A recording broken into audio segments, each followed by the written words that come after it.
Hi, this is William here, and today we're going to take another look at on-page optimization, and this will be part 1.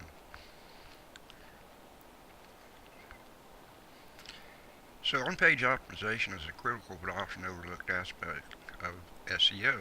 The problem with doing only on-page optimization is that there's a glass ceiling to it. Search engines rank websites according to their authority and relevance to the search terms, as well as their authority on the web. On-page optimization creates relevance, while building inbound links generates authority. Even though off-page optimization offers more SEO benefits, on-page optimization is really the first step to SEO improvement. Off-page SEO is about building inbound links from relevant websites.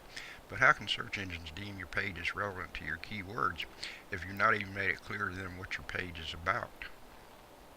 On-page optimization is basically about two things: picking the best keywords around which to base each of your pages, and making it as clear as possible to search engines that your page is relevant to those keywords.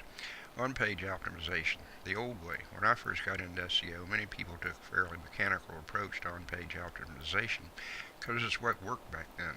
Hundreds of tools littered the web that allowed you to measure the keyword density of a page. Some of them taught that more was better. As a result, webmasters would crank out keyword stuffed text that was not interesting and was brutal to read. How did you optimize your page content back then? Stuff your keywords everywhere: in the URL, the page title, a meta description, the on-page H1 heading, and aggressively throughout the page content. Web copy on SEO sites was dense and looked the part to end users. In 2003, Google responded to this rise in user unfriendliness.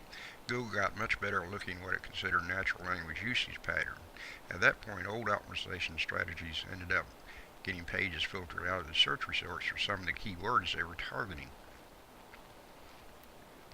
Worse yet, when some people were making their copy more keyword dense, they would strip out important keyword variations so the page wouldn't rank as well for the related supporting keywords. The obligatory reference to the long-tail keyword. Chris Anderson wrote a popular book entitled The Long Tail: Why the Future of Business is Selling Less and More. The long tail describes how many marketplaces work in terms of statistical distribution.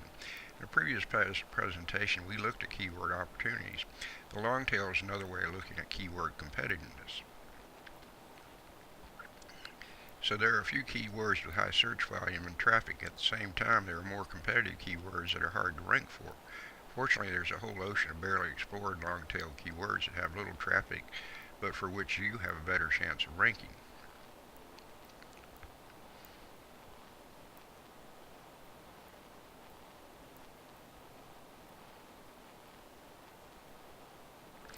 And overlooking the tail. When deciding which keywords to target, many webmasters focus on the big money trophy keyword phrases. As mentioned previously, these are the hardest ones to rank for. Many of those trophy keywords actually seem more important than they are when you look at the revenues they drive. Sure, many people who want SEO services will search like search engine optimization or SEO, but many webmasters underestimate the value of the keyword tail.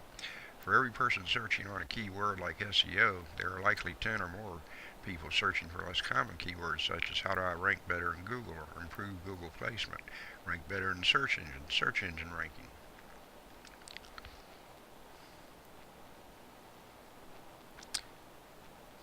These are often not the words that industry leaders use to describe their own business, but keywords are not about them. They are the words that their customers type into search engines. Most search terms have many variations. If you're only focused on the most well-known version, then you're up against the stiffest competition, as the popular keywords are typically the most competitive, while you're leaving money on the tail by neglecting other keywords.